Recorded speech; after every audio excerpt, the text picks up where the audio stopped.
What's up, freak bitches, wherever you may be, however you may be watching? Thank you so much for giving us just a little bit of your time. Casey's already talking smack in the chat. I mean, this is week one, starts today, of the Derailed Fantasy Football League, and Casey is already talking shit. So what happens? He forgets that even though he has a wrench, I can time his ass out. So what you need to make sure you do is go check out the Derailed podcast on Sunday at 9 o'clock. We're going to go over some of the final scores of the first week of the Fantasy Football League, and I am 100% sure that you will find that my point total will be up here, and Casey's Raws will be somewhere way below it. That's just what I'm thinking. But anyway, welcome everybody to the Harsh Truth. Thanks for coming around and hanging out with us. Joined, as always, by the Dowager Countess herself, Lady Cora. How are you today, ma'am? I'm happy to be here. You're happy to have a wrench and still be in the chat, unlike some people who want to keep talking shit? Instead of the gentleman that's usually referred to as the name we don't mention, I think tonight I'm just going to say the name we don't mention in reference to Casey. Absolutely. Why not? He really, really wants to get his wrench taken away just about every channel he's involved with, doesn't he? And of course... And here to talk with us about one of the most anticipated trailers that he's had coming out in a long, long time is my hetero life mate, Jeremy Walter. What's going on, my brother?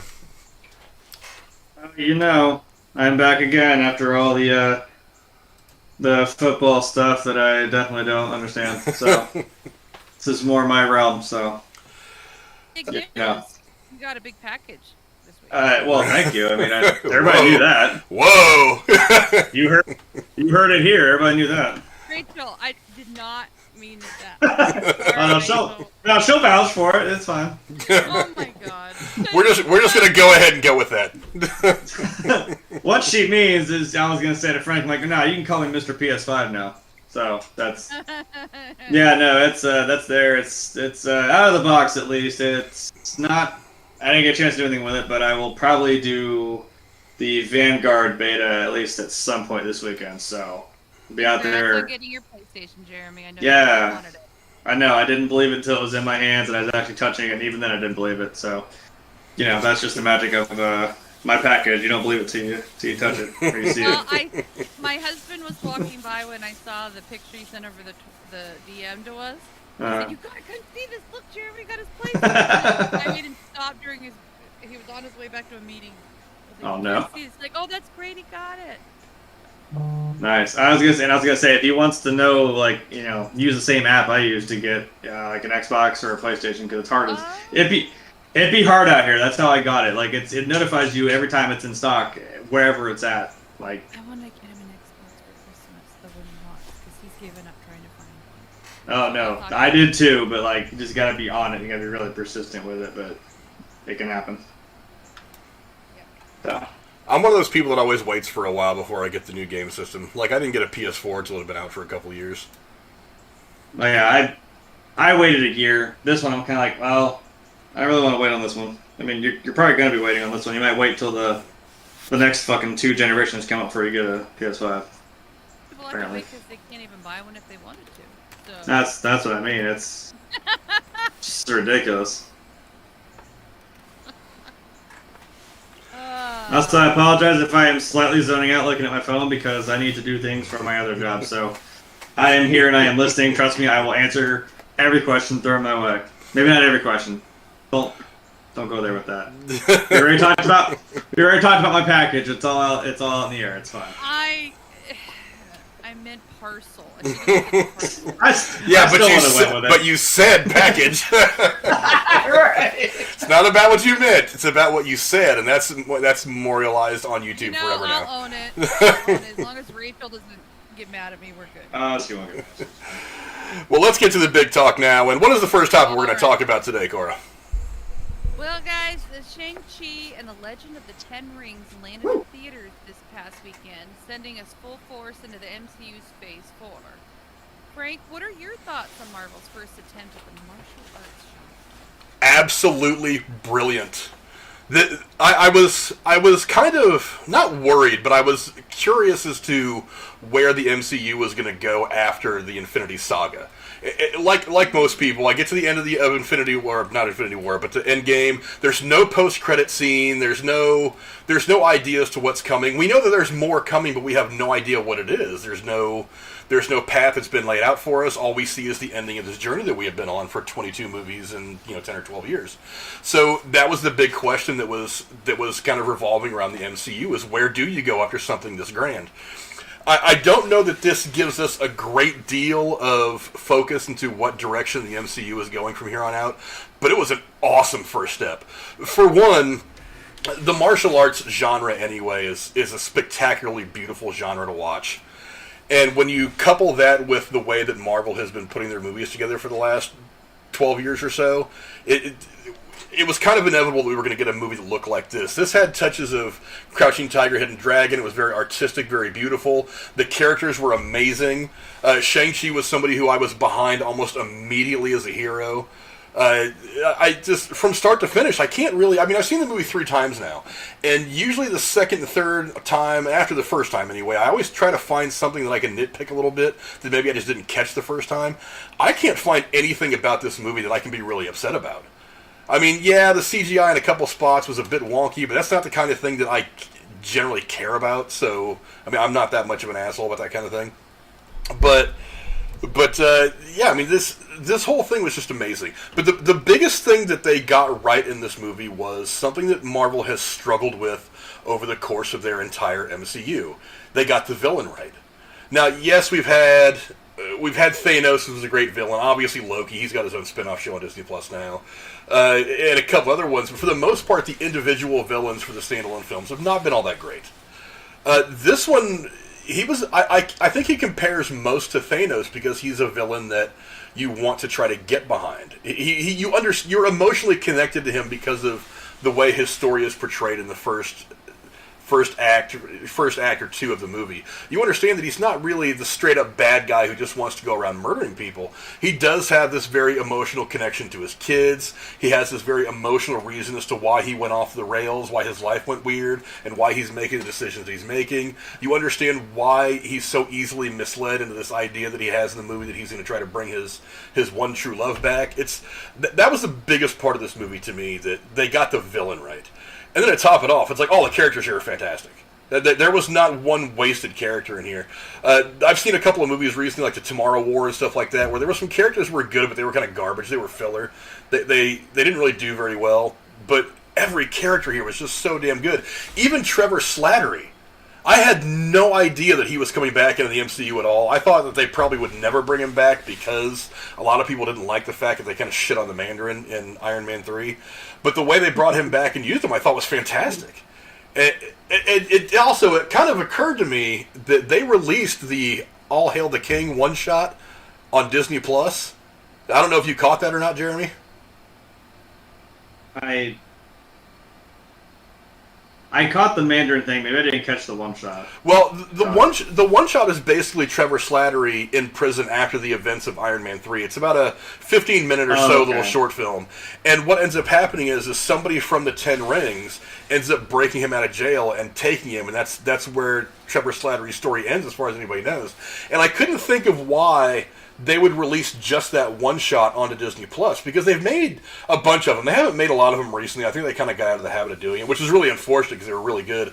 But I couldn't figure out why they released this one shot onto Disney Plus until I saw the movie and I was like, oh, now it makes perfect sense because Trevor Slattery's in it.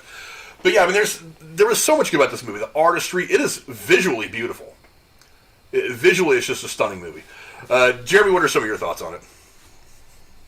I mean, yes, visually, yes, it was amazing, and there were a couple CG spots that were a little like, that looks a little off, but I'm not big at that, because I think what blew me away the fucking most was, like, the choreography, the fucking fights and shit. Even, I mean, yeah, some of the effects of, like, the shit with the rings, or, like, say, the dragon, and then the big soul sucker demon, red eyes, black dragon bullshit at the end.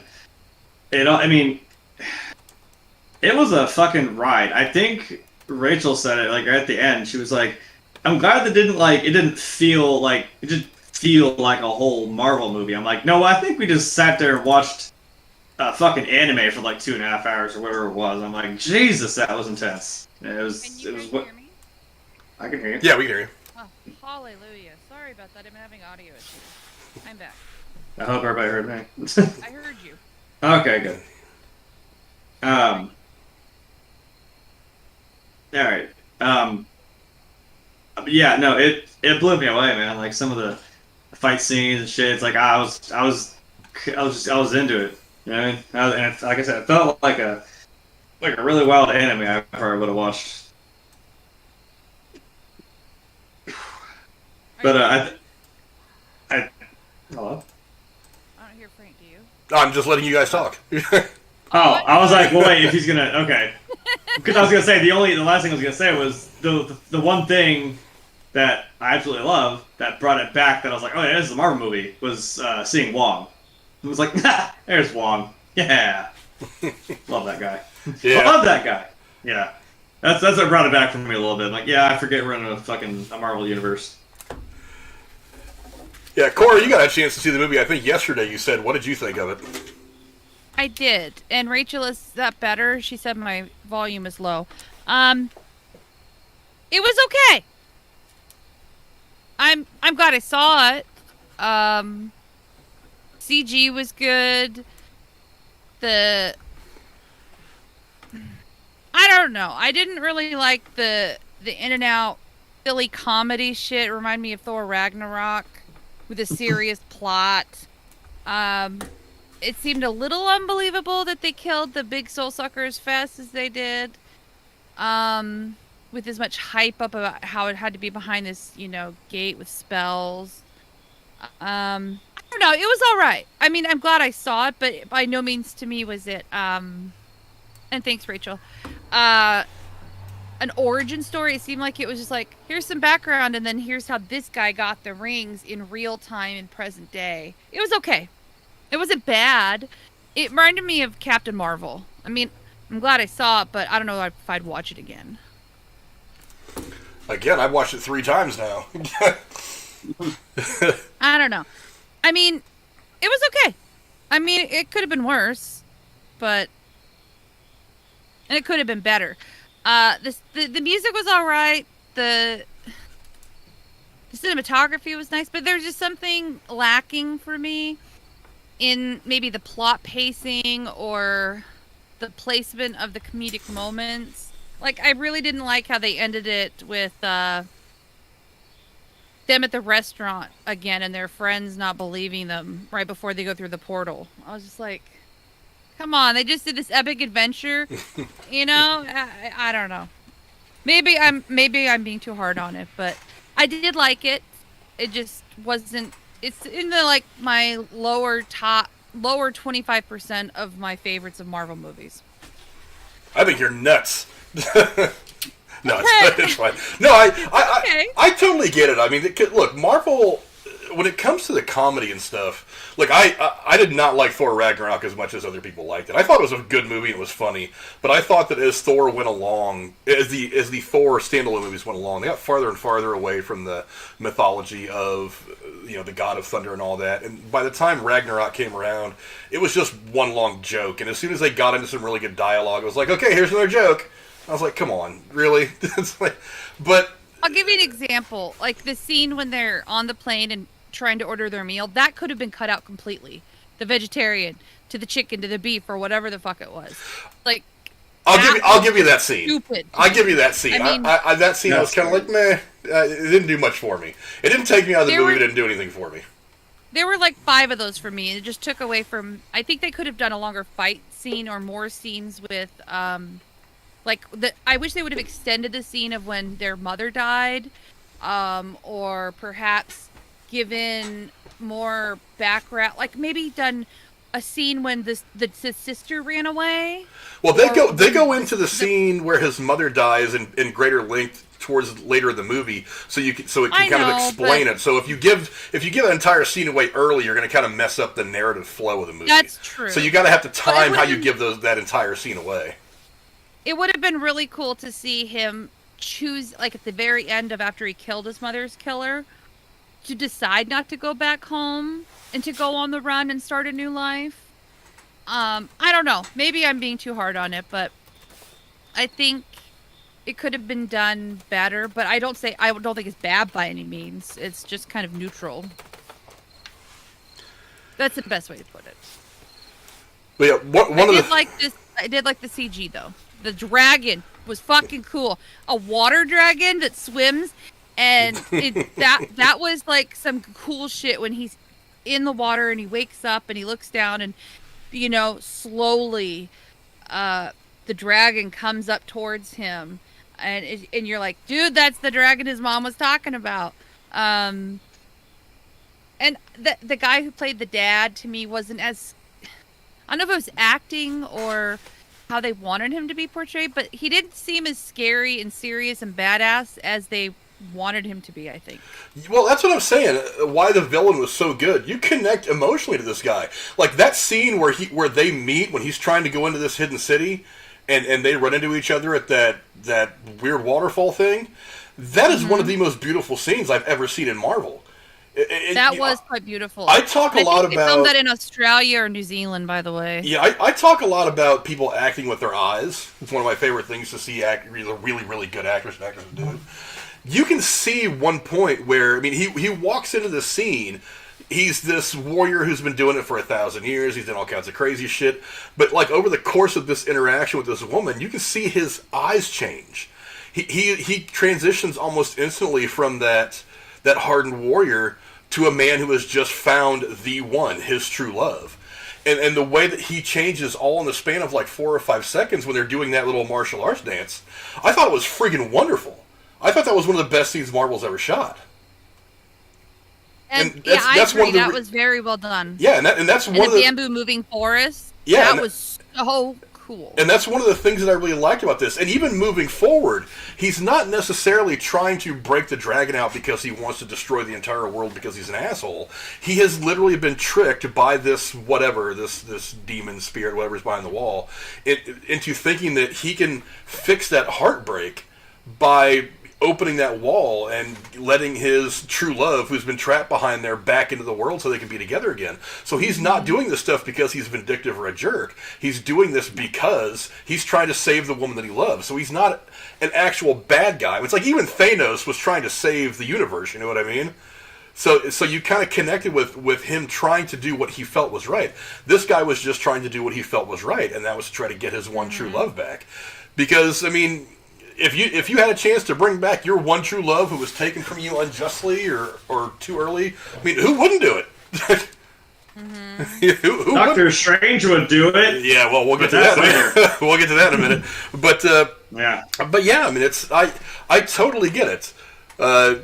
But yeah, it's just, again, the villain was fantastic. The movie was beautifully shot. It really did feel like some of the really good martial arts movies that came out in the last, the really artistic ones that came out in the last 10 or 15 years. Crouching Tiger, Hidden Dragon, Hero is another one that I really liked. It really did feel artistic and whole and beautifully shot like those movies. Not just a bunch of guys that were throwing kicks and, there's a lot of quick jump cuts in the fight and things like that. Also, I also love that train fight scene, or on the bus rather, not the train. That fight scene was very reminiscent of some kind of shit that Jackie Chan would do, especially that move with the jacket. I think I've seen Jackie Chan do that exact move in more than one movie. Yes. And I remember as I was sitting there watching, I was like, I kind of leaned over to my girlfriend. I was like, "That's pure Jackie Chan right there." I love that shit. I feel like that whole scene with the bus was an ode to the movie Speed. That's what I thought too. I'm like, is this... I saw this and I was like, oh my god. Somebody who wrote this loves Keanu Reeves movies. Yeah. But we'll talk about him later too. But yeah, that was really crazy. That was just a damn good movie. But a couple of things I want to point out, and this is one of the big questions that I was left with, is what the hell is with Wong and Blonsky apparently being buddies? I saw that and I was like, wait a minute. I want to go up there and ask him to rewind this movie for just 3 minutes so I can watch this again. Because you see Wong and Blonsky fighting in the cage.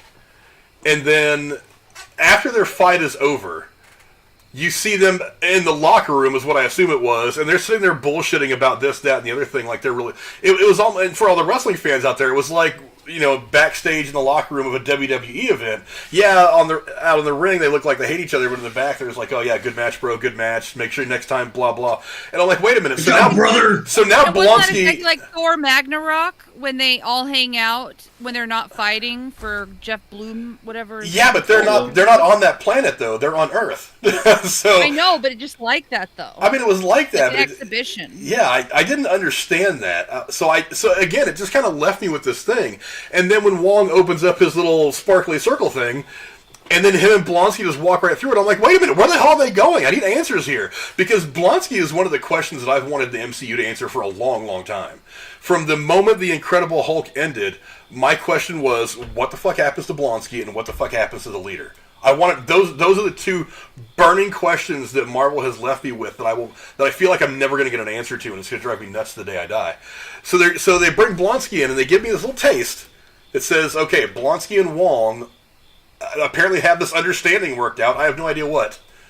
And then they just kind of like, they walk off screen and then there's nothing about it the rest of the movie. I was like, holy shit, what does that even mean? It was driving me absolutely nuts. But, yeah, I mean, do you guys have any thoughts on that scene? What do you think was happening with Wong and Blonsky? It was a nice interaction. I liked the chemistry they had as characters, and the actors really played it off well. But like you said, it was almost like there's an inside story that we're not privy to, or some background that would have been nice to include. Next time on Marvel's What If. I don't know. They had an opportunity at the end of that one Doctor Strange movie or whatever, where they could have done some type of scene with these. Who knows? But yeah, I'm with you 100%. There was a little bit of a disconnect there. Like, well, I guess we don't get to know what that means, but whatever. Yeah, let's talk for a minute about the post-credit scenes too. That first one there was only one, wasn't there? There was a mid-credit scene and a post-credit scene. Mm-hmm. Maybe I'm mixing things up. The important one is the mid-credit scene. That's the one where when they get pulled through the thing at the end of the movie. The hologram. Yeah, they're sitting there talking to the hologram of Bruce Banner, who is now no longer Professor Hulk. I don't know if that was just for the hologram or if he's actually got to the point where he can change back and forth. That's another question we're going to have answered. Captain Marvel's there as well as Wong, and they're studying the rings. And they find out the rings are sending out a signal, and they don't know what the signal is. They don't know who it's going to, who's supposed to be getting it. So that's kind of an interesting thing. Jeremy, what are some of your thoughts on that mid-credit scene? I feel like it has something more to do with the overall story that's coming for the MCU and not specifically Shang-Chi. I feel like that's the first sign of the next big bad we're going to deal with. It's definitely towards something, because I'm sure, again, once I kind of, reeled back that, oh yeah, this is a Marvel movie. I'm like, so this dude and Katie, who's there for some fucking reason. I mean, when Wong said, oh yeah, you too. And I'm like, what are you going to do? She shot one arrow. I know, I know the movie trope. She's going to fucking get that one shot out. She's going to say the whole fucking day. I'm like, I got you. I'm glad you had your moment. But then I'm like, yeah, so what do you need her for? I mean, I don't know. I don't mean to sound like a dick, but I'm just like, unless she's got something bigger coming too, which I'm all for. Because she had me actually like laughing and shit. It was awesome. Yeah, it feels like this is a nice introduction, way of inducting Shang-Chi into the, as what did Benner call it? Welcome to the circus, the circus show or whatever. So that's cool, and that's like, yeah. I never really thought about that. I'm like, yeah, maybe we should see what these rings are about before we really start getting into it. Because, I mean, his dad used them for 1,000-some years, kind of just quite literally as, an iron fist, and just kind of get his way, whatever he wanted. And that's a good point, because he's like, oh, dad had him for like 1,000 years. And I think Banner said, like, oh, yeah, they're older than that, though. I'm like, that's true. He said he just found them. So where have they been? Where did they come from? I think Captain Marvel even said, like, oh, I've never seen those before. She hasn't been to every corner of the damn universe, but I'm just like, yeah, it's not out of the realm of possibility. So once we delve into these, this might be, like you said, that might be the key to what's to come. So, let's see. I agree. I also loved how that post-credit scene ended. He's like, okay, you guys need to go home. Or... Yeah. I thought that was... We had to get one. Look, That's going to be a thing. I also got to say, Awkwafina has grown on me. Because the first couple things I saw her in, I was like, whatever. She's okay. The last couple things I've seen her in have actually been really, really good. I actually really... Crazy Rich Asians, she was fantastic in. I really liked her in this movie. I also thought it was good that Marvel did not make them a couple. That there is this great platonic friendship that exists between these two. And I think, because look, superhero movies usually, they don't work very well for the romance stuff. And in Marvel, it's only really worked a couple of times. It's like Tony and Pepper worked out great. But other than that, I mean, where's it really worked? It's like they kind of abandoned the whole Bruce Banner Natasha thing without even a peep of anything happening there. Let's see, Thor and what's her name, Natalie Portman's character. She's been gone for the last 4 or 5 years. It's like none of these really worked out, and I don't even know what's going on between Loki and Sylvie and Loki. I mean, we'll figure that shit out whenever season 2 of that drops. But it's like, for some reason, they have not been able to do the romances very well in the MCU either. And I'm really glad that they just didn't even try it. They were just like, you know what, these two grew up together, they're friends, let them be friends. Now, I'm not saying they're not going to end up a couple at some point, and it wouldn't bother me too much if they did, because I like them together. I don't think so, though. Well, I mean, they may or may not. I don't care one way or the other. I just like the fact that they have this really fun platonic friendship to play off of, because it's a really great way to explore the humor of the story between these two, because she is very, very funny in the movie. And Simu Liu also has pretty good comedic timing. That's one of the things I noticed about this movie, is his comedic timing is... Well, I mean, he's in... what's that TV show he's in? Kim's Convenience is the TV show that he's in. And I've watched a couple episodes of the show, but I really want to go and binge watch all of it. But I've seen a couple things, and that's actually kind of funny too. And he's really funny in it. So I think that relationship with the two of them worked out really, really well. And I really like Awkwafina in this movie. I thought she was really good.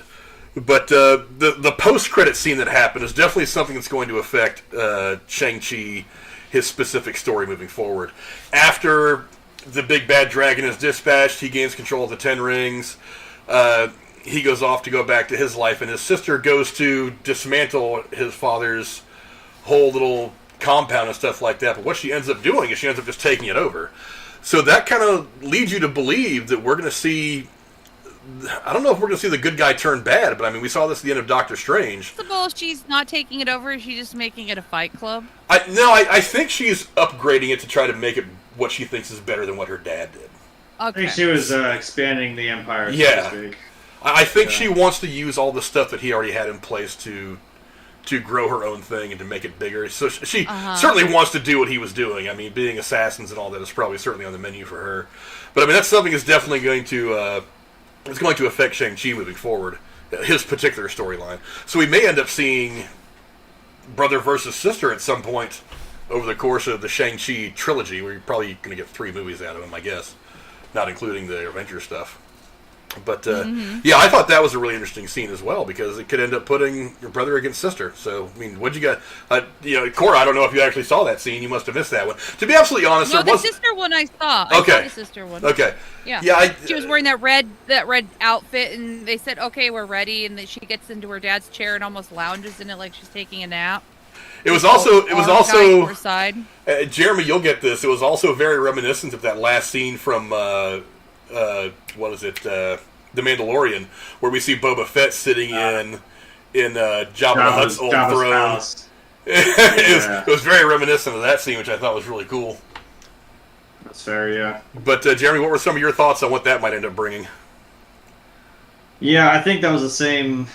Because, he said, oh, she's back at the compound dismantling everything, and then I was like, or is she? Because I didn't even think she wouldn't.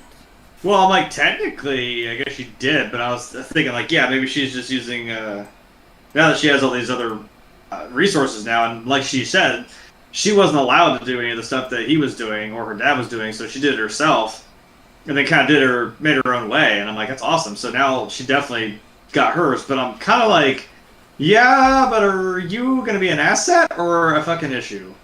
I don't know what that means. Because now, because now I don't know if she still harbors any of that resentment towards him for leaving her when she was young.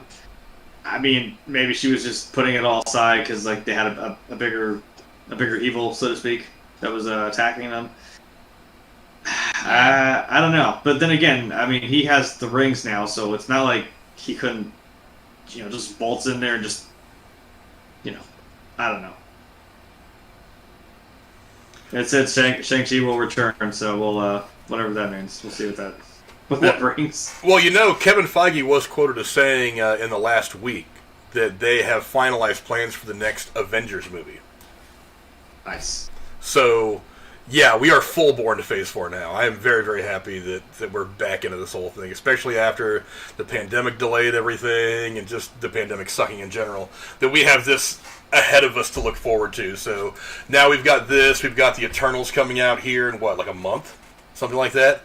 And then here in December we have Spider-Man coming out, and then obviously into next year when we get things like the new Doctor Strange movie and stuff like that. I'm really, really excited about what the MCU is going to give us on the way out, or on the way forward, that is. Any final thoughts on Shang-Chi and the Legend of the Ten Rings? Well, I didn't do my segue. I'm like, shit, right there. I was gonna say there was I had to segue it every time. Somehow I make a thing about it. Yeah, Shang-Chi and the Last Airbender. I mean, I'm like, that was kind of cool. That was like the thing his mom did, and that was something I appreciated about the movie. Is like sometimes like her little form was just very, very flowy, very just like she's just redirecting him every time because like the dad was very like it's like fists. We're just gonna all out brawl, you know what I mean? And she's just pushing him out of the fucking way, and it was hilarious. And like he kind of learned it too. Like I mean, like even the ant did like pull up all the leaves and bullshit. And I'm like, what is he, a fucking? I was trying to say it to the theater. I was like, is he a fucking airbender? Like, what is this? Is he the last one that can do that? Or the ant can do it? I don't know. It was either going to be that or 10 rings to rule them all, because I couldn't decide, but that works. And I like being able to fit a big word at the bottom because that's really hard to do. The last thing is the visual thing I thought was sweet was when he first got those rings. He wasn't like just wearing them on his arms. He was like using them in the air and like throwing them around and shit. Like that's such a cool contrast for him and his dad. His dad still had him on his fist and he was just trying to flat out punch him. He was just sitting there just doing that same thing. That reminds me, my audio went out. I don't know if you talked about it. Why was his color yellow and his dad is blue with the same damn rings? Again, it could just be remember didn't the mom say like you'll have a bit of both of us? Like, what did it have to do with the beacon being turned on within the rings? Like all of a sudden they're yellow while they're in beacon mode. How do we know that? Like said that. How do we know that beacon has been beeping as long as those rings have existed? You know? Well, I meant just because the mom said there was a light and dark. Not so, because they said to him, as soon as you touched them, we felt it at this location. They didn't feel it the whole time his dad was wearing them. Well, that's what I'm saying is he kind of went a different path with it. But Shang-Chi maybe go a different way. And also, I'm like, I get it. It's probably visually because, we want to know who's using which rings and shit, so we know who's fighting. When the two of them are fighting, I'm like, maybe that's why. Well, Nightwatch makes a good point in his chat. He goes, because he used power like his mom, the dragon power, I think he means. That's what I was saying. His mom's color was yellow, too. Yeah, because she said there'll be both of us inside of you. There's a light and a dark. Yeah. And like her dad, the dad used it kind of for a less than honorable approach to things. So, he might be like the pure of heart one, more like his mom. Mm-hmm. I mean, even the aunt, wasn't the first thing she said to him is, "Oh my God, you look just like your mom." Give him a hug. I was like, "Oh." Mm-hmm. See. Or to the sister, yes. Yeah. To the sister, not to him. I thought she said to him. No, she said to the sister. She said... I thought that was weird. I'm like, well, he's a guy. But, I think she said to him, welcome home, or something like that. Or no, it's so good to finally meet you, to him. And then to the sister, she says, you look so much like your mother. Well, Cora, what were some of your final thoughts about the movie? Instead of neutral on it, I don't know if I'd watch this specific one again. But I'm really glad that they're doing something that's followable and doesn't confuse the fuck out of me, like the low-key stuff where we're left on pause.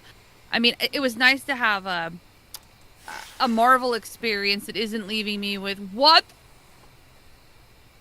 And waiting for more content to get answers. So this was a kind of a nice, cool breather because it wasn't stressful in trying to figure out what the hell what's happening. If that makes sense. It does.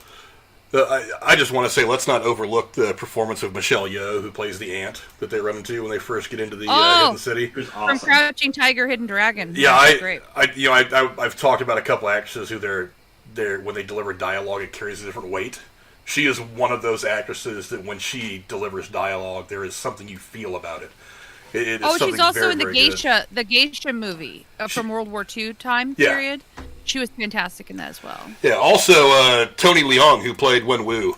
Yeah, again. The one who died at the end. Yeah, Marvel killed it with the villain in this one.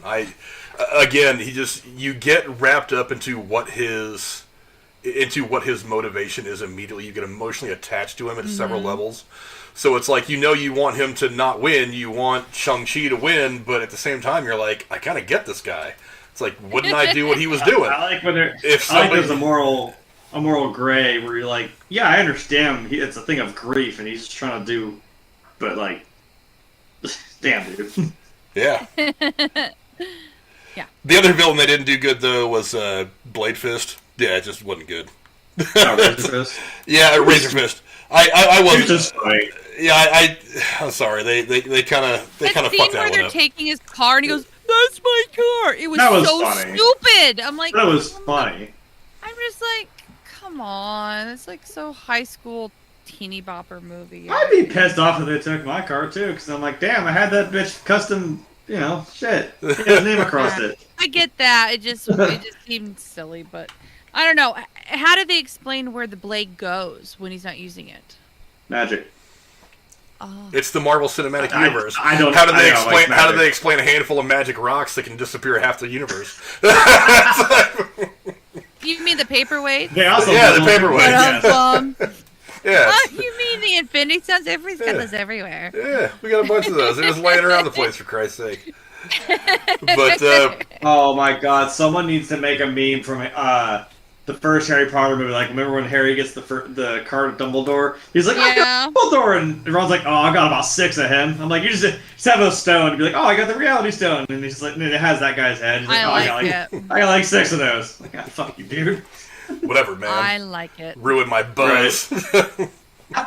Right. You guys ready to go to the next one? Yeah, those are our thoughts on Shang-Chi and the Legend of the Ten Rings. Go check it out. It's in theaters right now. It is also not on Disney Plus at all. Yeah. It is theatrical release only, and it blew up the box office. I think for the 4-day weekend, it had something like 75 or 80 million bucks. Which for pandemic times, dude, that's killing it. That is way more than what a lot of people thought it was going to do, and it's good. It's worth it. So definitely go check it out if you haven't seen it already, because you're not going to be able to watch it on Disney Plus for at least a couple of months. So go to the theater and check that shit out. I think it's very, very good. Cora, what's the next topic we're going to talk about? One last thing about it. Again, we were the only people in the theater. And I found out why they didn't have that other movie we wanted to watch. Evidently, because it's a small theater, the manager was there, and I asked. They book all the big movies opening weekend, but at the very last minute, the distributors take it away from them and send the copy to another theater. And it's happening more and more, she said. So Interesting. But they did have this one, and we had the theater to ourselves. Okay. That's weird. So, anyway, yeah, that's what I thought. What's our next topic on the docket today, Cora? Well, it's something that I've been looking forward to, and yeah. So anyways, the long-awaited trailer for The Matrix Resurrections landed earlier today, making clear that Mr. Thomas Anderson, a.k.a. Neo, and Trinity are not exactly dead, but have been reinserted in the Matrix? Due to You hit mean theaters... resurrected?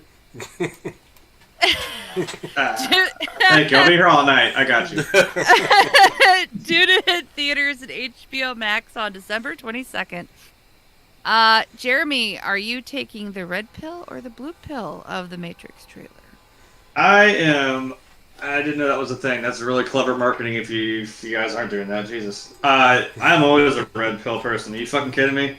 I really want to hear Morpheus say, I'll show you how deep the rabbit hole goes. Out of context, that's really disgusting.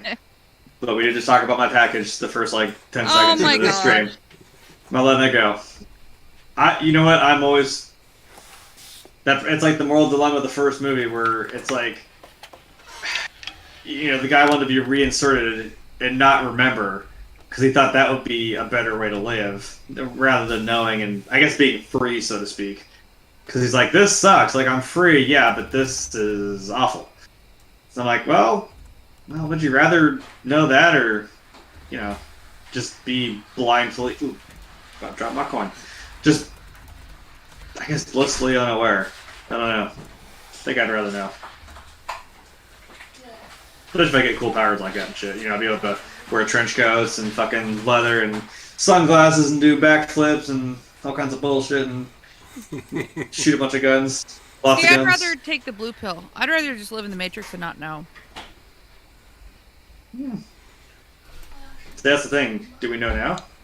Do we really know? We're not, okay. You don't know. Dave Rose, You don't know. Dave Rose is not here, so we're not going down that rabbit hole. So. All right, well, break the tie, Frank. What do you think? I mean, I got to admit, I have been less than optimistic about the idea of a Matrix 4 since I first heard the idea break. Because the first Matrix movie was phenomenal. It was fantastic. Yes. The second one, not as good, but still not bad. The third one was just not that good. I mean, it had good parts. It was not the movie that I would have liked to have seen.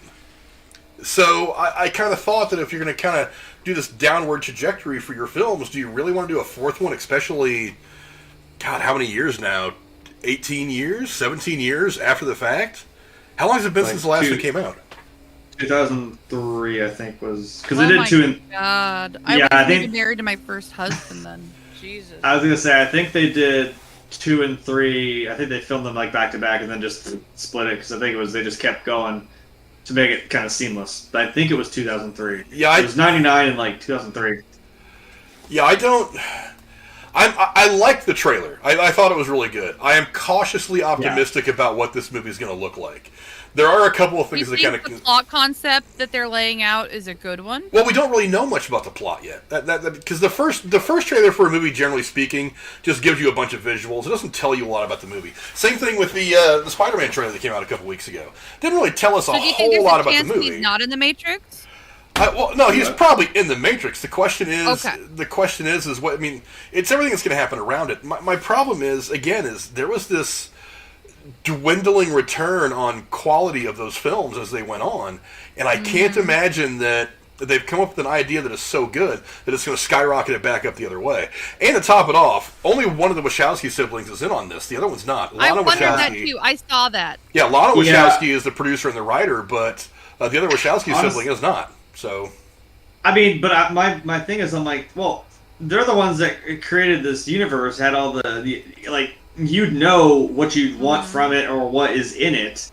I mean, I'd rather have one than neither of them. You know what I mean? I'm like, at least... I don't think it would have happened if either of them were not going to do it. if that I makes wouldn't sense. want it to happen if it wasn't one of them. That's what I'm I saying. think me they own too. it. I don't think anybody could. I'd be very afraid if it wasn't one of them in the first place. So, I'm, you know what? Frank says in Feige we trust. I'm Lana Wachowski we trust now.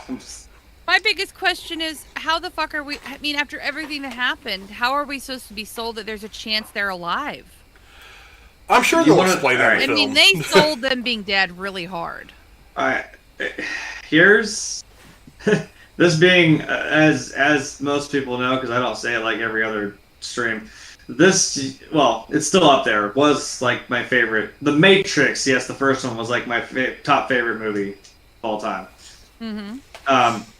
I do, and like Frank said, I actually don't mind the sequel. I actually liked Reloaded. I thought it was fun, and I mean, the first one gives you a nice little like a nice setup of this whole idea, this whole world, and then 2 I thought was cool because I'm like, it seemed like it spent a lot of time in the Matrix, and I'm like, that's what I want. Like, that's cool. The fucking highway chase is phenomenal. That's like my favorite part of the movie.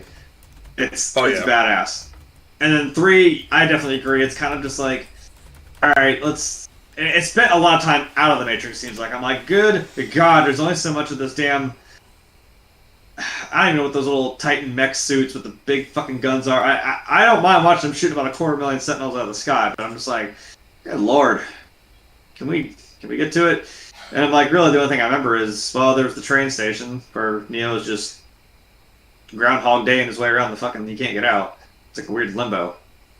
And then there's the big fight scene at the end with all the Agent Smiths, which, again, the coolest part about the second one also was all those Agent Smiths they started fighting, because you're like, whoa, what the fuck? Why is there like 50 of this guy? And then now it's the entire population of the Matrix was handling. I was like, whoa, how the fuck do you get out of this? And then you heavy hand. Legion comes back, but I'm guessing he's not. I don't know. That'd be kind of cool. And then yeah, Anybody else besides these two? They like, heavy hand the fuck out of like, okay, Neo is Jesus. I'm like, I get it. He's gonna die. He's gonna die, and then he's gonna. I don't know who the guy was at the end, who was like, "Oh, we're going back to where it all started. You're going back to the Matrix." Oh, cool question, Frank.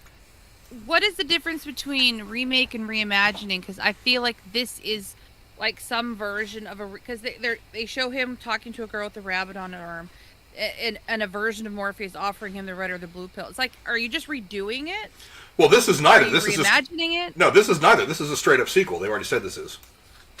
Well, that's what I feel like from the trailer. It seems like a remake. Oh no, still gonna, no. This is what I'm saying.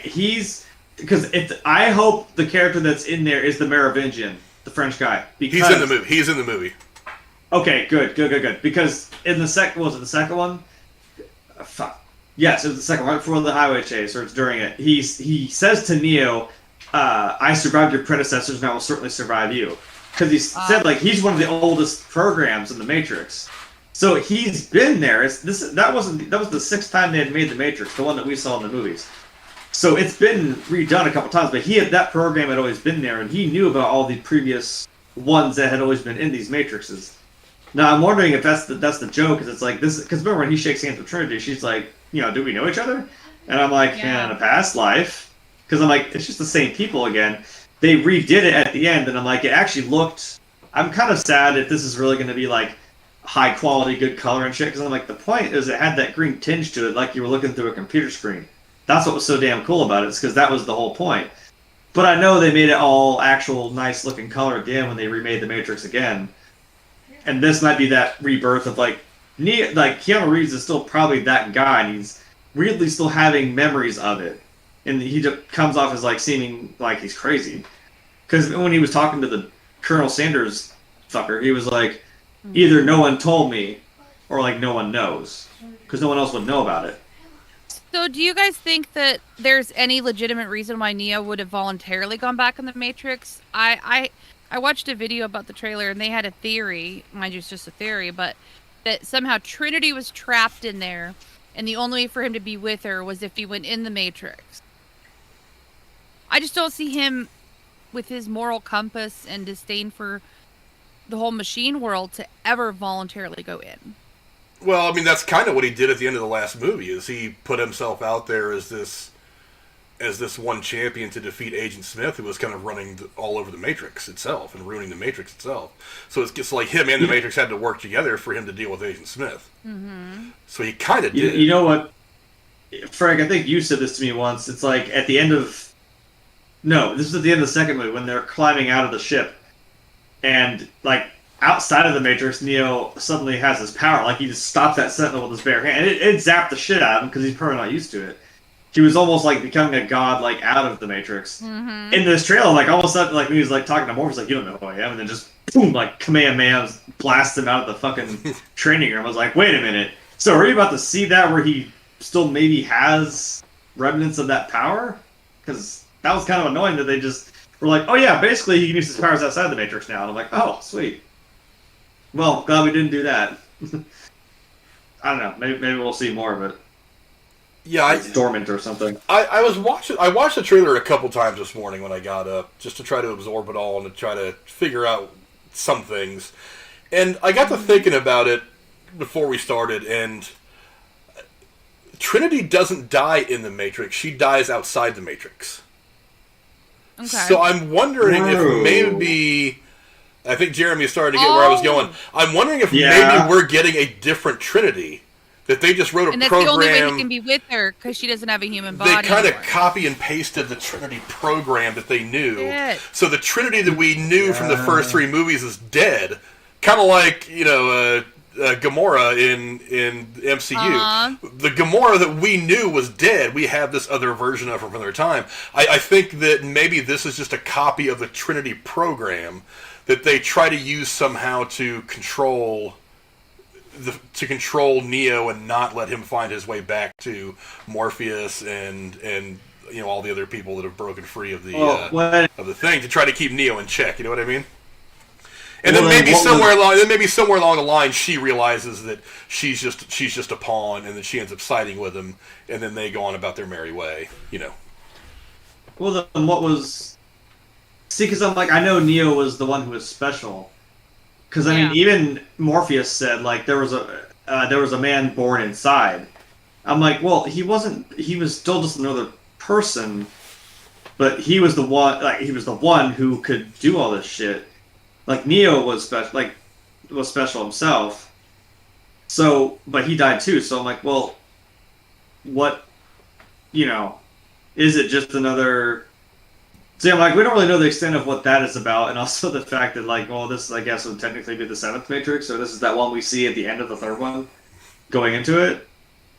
Because, well, shit, even the Oracle said that. She's like, or the girl's like, you think we'll ever see him again? She's like, well, yeah, I suppose so. I'm like, yeah, I'm sure we will. They'll just look like John Wick, but whatever. I was trying, dude, the whole time. I was like, it's John Wick, it's John Wick, it's John Wick with like fancy moves. That was another thing I really didn't like about the trailer. It's like I know you're just going for the John Wick look, hoping to get a little bit of that John Wick clout. I was like, that's pretty shitty. It didn't look very good. The disheveled Keanu Reeves with the beanie. But Keanu Reeves looks disheveled. Have you ever seen pictures of him sitting on bus stops in L.A.? I'm well aware. Have you ever seen Neo? Yeah, the sad Keanu memes. Yeah. But I mean, I didn't really dig that part of the trailer where they're trying to draw, obviously, off the visuals of John Wick. But whatever. I don't know why you don't just have him get a haircut. I'm sure he would have done it for the movie. Give him a shave and a haircut. Let him look like the Thomas Anderson that we knew from the very first movie. Mr. Anderson. Hey, right. But and another thing, the fact that this movie came around is kind of a shock, because after the last Matrix movie came out, the Wachowski siblings both said they weren't interested in doing franchise movies anymore. And every movie they've done since then has been one-offs. Well, and they've not been very good one-offs, but they've been one-offs. About money. True. I was like, they'll make any movie that makes money. Right. Well, I mean, I get it. I mean, because look, Keanu Reeves and like Agent Smith, what's his name? Hugo Weaving? Yeah, Hugo Weaving. They both said they'd be, over the last several years, they'd be willing to come back and do something else if it was a good enough story, for one, and if the Wachowskis were involved. They said they didn't want to do anything unless the Wachowskis were involved. I was thinking that too. I'm like, I'm pretty sure Keanu, at least if anybody, would like trust, like he wouldn't do this unless like he thought it was a good idea to. Mm-hmm. So, in Keanu we trust. Fuck, I don't know. I need a shirt. Well, and Keanu knows what this franchise means to his fans. If not the entire franchise, certainly the first movie. So I don't think he's going to attach himself to anything that was not quite what he wants it to be. I think they probably sent 2 or 3 different versions of the script to him and said, hey, make notes. Let me know if there's something you think needs to be changed, and then maybe if you like it, then we'll see if we can get it greenlit. But, I remain cautiously optimistic about this whole thing. Again, I've not been fond of the idea of a fourth Matrix film. I'm a little more intrigued by it now, but I'm going to have to see a couple more trailers. I did like this trailer, but it wasn't enough to make me 100% certain that this movie is not going to be terrible. You know what I mean? Yeah. I'm holding my breath, but I'm like, I know, and that's the thing. I know I love this series, and I don't want Indy 4. I don't want Matrix 4 to be the Indy 4, but like.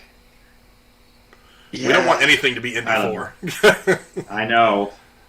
But we got Indy 5. Aren't you excited? I'll be excited when I see it and it's not Indy 4. Well, it's not. It's 5, so. We skipped one. It's not just take the horror movie approach. The rest of it doesn't matter. Fuck you. we're just gonna retcon everything. Yeah. See, but with this series, you could do that. I mean, you could be like, well, it's a computer program. We just IT'd it. Turn it on, turn it off. Unplug it. We just Done. IT'd it. Seriously, that's the magic of, that's the clever thing, is I'm like, that is not Morpheus. But I don't really care, because I'm like, you could get away with that with the way this world is set up. Yeah. I'm like, come on. How many people, see, if there was a crossover, and I'm making so many jokes, because there are a lot of people in John Wick that were from The Matrix, which is cool. Like, Agent Johnson was in there, the old doctor was the Keymaker. I'm kind of sad Carrie Ann Moss wasn't at least in one of the John Wicks. That would have been kind of cool. And of course, Lawrence Fishburne. I'm like, are we getting like the Matrix back together? And then I heard this, and I'm like, ooh. Maybe we are getting the Matrix back together. Look, man, I don't know. Niobe's in it. Will Smith's life's coming back, so hopefully my favorite like one-off character that no one fucking knows about, Ghost, who was with Niobe, maybe he'll fucking be back. I don't know. He's cool. Maybe. He has like one line in the fucking movie, but I'm like, I played the game. You play as him the entire game, and it was fun. So Nice. I don't know. Ghost is pretty cool. He's like the best gun. He's like the best shooter or some shit. Because like now he's like the best pilot they have. So it kind of undermines Neo, where I'm like, oh well, he's basically Jesus, but this dude can shoot some guns really well, better than anybody else. Done.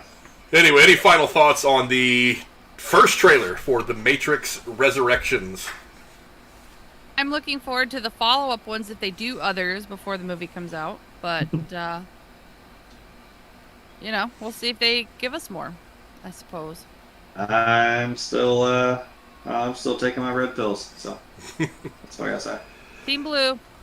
Whatever. Yeah, I'm intrigued, but I want to see more before I get too excited about it. Because again, there's just been this very bad trajectory of quality for the Matrix movies since the first one came out in what, 99, 2000, something like that. 99 was the first one. Yes. That's the year I graduated high school. Yeah, that's the year I started school. The trajectory of quality for those movies has only gone down, and I gotta be honest. I mean, like I said, I'm happy that one of the Wachowskis anyway is at least involved in it, so that gives me some hope. I know that somebody who really cares for the product is going to be putting it together and writing it and stuff like that. But again, I gotta see. But before we move on to our next topic, let's go talk to the chat real quick. JCS Foot Rub was the first one. His, 40 or 50th version of his name? It was the first one in the chat. I just realized I couldn't tag him. So, the palm tree man. Yeah. Casey is timed out. Decided to talk some fancy football shit, so he got timed out. Yes, I can time you out because I own this shit, motherfucker. Awandi was in here. What's going on, Awandi? Who else in here? Penny the Pooh was popping in. What's going on? I see Rachel in there as always. What's going on, Rachel?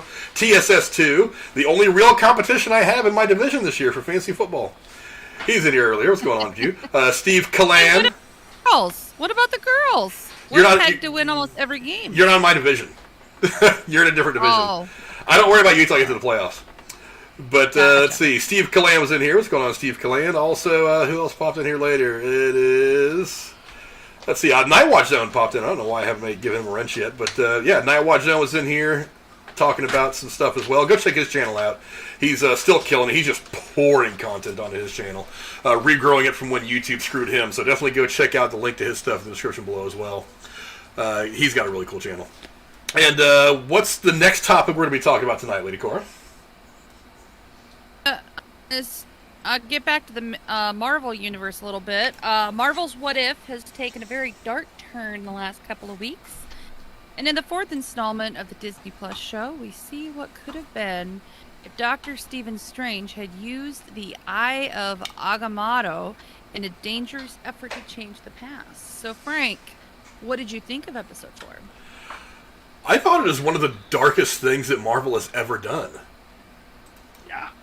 Look, one of the things I've always liked about DC more than Marvel is that DC has always been much darker, much grittier, much meaner, not nearly as positive. I always really dug that about the DC, at least the movie stuff, more than Marvel. But, I mean, they have taken the opportunity to go really, really dark on this stuff. Now, again, we kind of find ourselves in this situation to where Doctor Strange is contemplating using the Eye of Agamotto to go back and save his woman Christine, who is the one who was killed in the accident that takes his hands away from him and sets him off down this path anyway. Now, And again, you don't blame the guy. If given the opportunity to do something like that, I would probably do it as well. But the fact that he goes through what he goes through, he becomes the superest of supervillains. He absorbs all these terrible, horrible monsters and aliens to get more power to try to change something that can't be changed. It was again, you kind of understand where he's at, but it was so dark and so creepy, and you see the descent of the good guy into the evil. I thought it was awesome. This is exactly what I've wanted out of these what if things. Again, the first one I wasn't overly impressed by. I thought it was just kind of a gender swap thing, and they didn't really change much of anything. The second one was a lot different, and we got a chance to hear T'Challa one more time, and then finally we get to like the one where all the Avengers are being murdered by Hank Pym. I was like, wow, that's a big that's a big diversion from what we've gotten so far. And then we go to this one where, I mean, at the end of the episode, he undoes the universe. The universe just stops. That whole timeline just ends and everything's gone because of everything he was trying to do to save Christine. I don't know. This is exactly what I've wanted out of this what if stuff. Jeremy, what do you think? I mean, holy shit! Like I said, this. I think you got a little bit of the DC in my Marvel there. I mean, holy crap! I was feeling it. I was like, yeah, that's the kind of shit I like. Honestly, I'm gonna call this episode what I just called it in the chat, and someone made a meme out of it. This one was called Doctor Strange and the Multiverse of Sadness.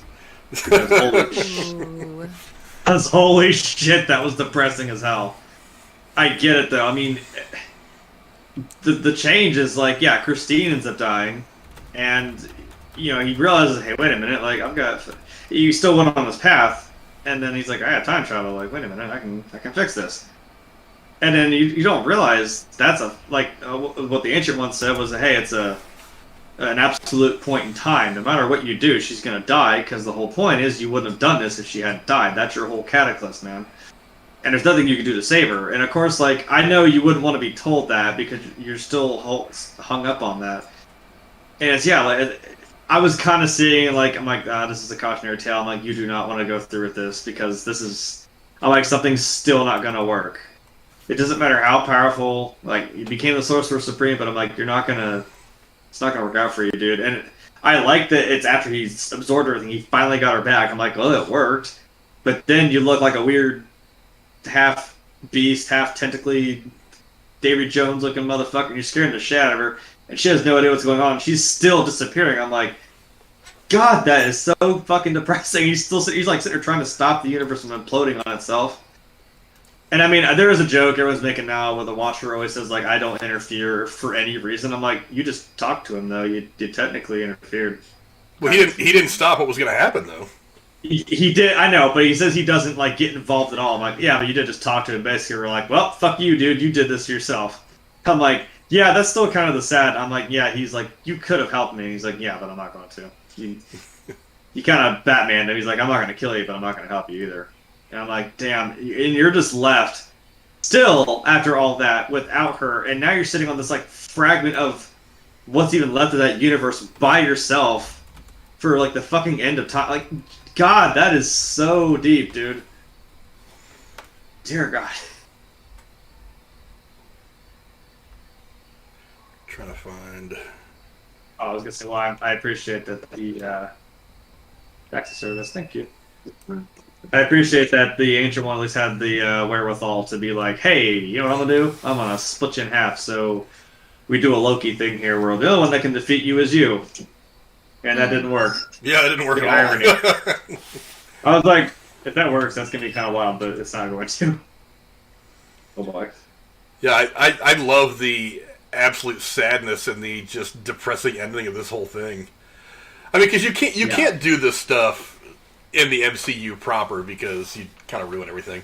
But I mean, one of the nice things about the what if concept is that, you can just run with it. Yeah, just have some fun, get creative, do some stupid shit, and see what happens. And like I said, I love the fact that they've gone pure dark on this one. On really the last couple, to be honest. I thought these have been very, very good. This is everything that I wanted out of this series. Cora, have you had a chance to watch these 2 episodes yet? These last 2? if I wasn't working, 40, 50-hour work weeks, I would say yes. It's on my list of things to do. By the time you guys, how many episodes will there ultimately be? I think they're only doing 6. Okay, Wait. I'll try to get, I'm not sure off the top of my head. Oh, like the next one's the last one then. Shit. I'm really not sure off the top of my head. Well, I'll try to get to watching them before next week so I can review at least the last one with you guys. Well, glad we just ruined the whole thing for you. It's deep, dude. It hits pretty fucking I love hard, that one. spoilers. Bring it on. Oh, no, I mean, yeah, it's... When you think about it, you're like, God damn. I don't know, just at the end of it, I was like, jeez. Like, I'm the resident emo kid, and that fucking made me sad as shit. Fuck. Like, can you imagine? I'm trying to imagine being in his position. I'm like, I mean, I can't say that I wouldn't have tried. Even being told, like, there's no way you can do this, but I'm like, I'd still try, and then it's like, yeah, the whole thing you don't see is, like, it still did not matter. And now you made everything so much worse for yourself. Yeah. Thanks. Yeah, I can't find anything right off the top of my head as far as how many episodes it's going to be, but I mean they're doing mostly 6 to 7 episodes, so I would imagine it's going to be there somewhere. It may go 8, I don't know, but yeah, I thought it was intense. I mean, you see what happens when this guy, and the thing is, he doesn't slip into being evil necessarily. I just looked it up. They're doing 9 in all. Oh, okay. The last Okay. Good. one Oh, good. Good. will be aired on October 6th. Okay, but yeah, I just love this descent into madness that he goes into just to try to, again, like when Wu does in Shang-Chi, just try to get his love back. It was poetic. Everything was very poetic about the whole thing. But any final thoughts on this stuff before we move on to the next one? Greed will fuck you up, dude. Greed and grief. I just will got a fuck you peek up. in one of the feature episodes. They do one about Vision. Looking forward to that. Well, that might be the next one we're gonna talk about.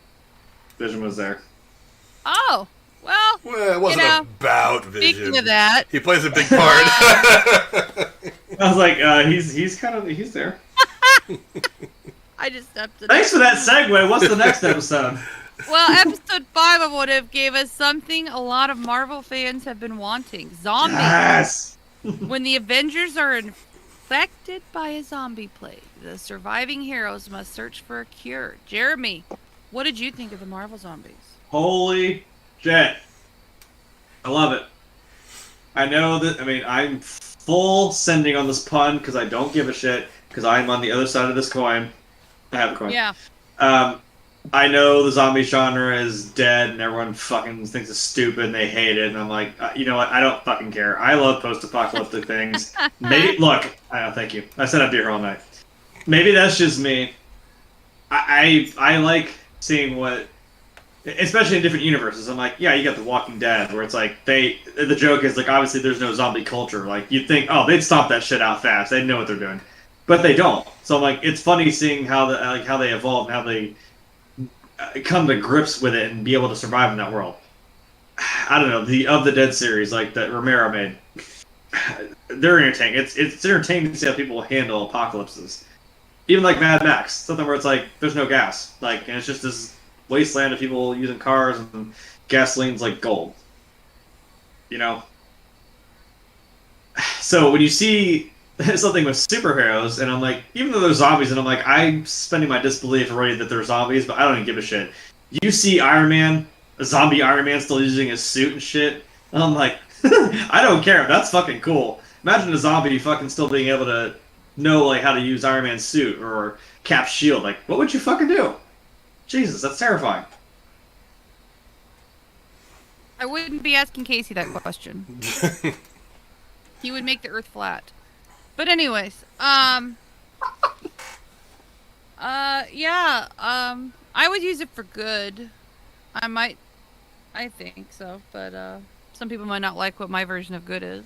Frank, what would you do? First off, let me say that this is exactly what I wanted out of the Marvel Zombies.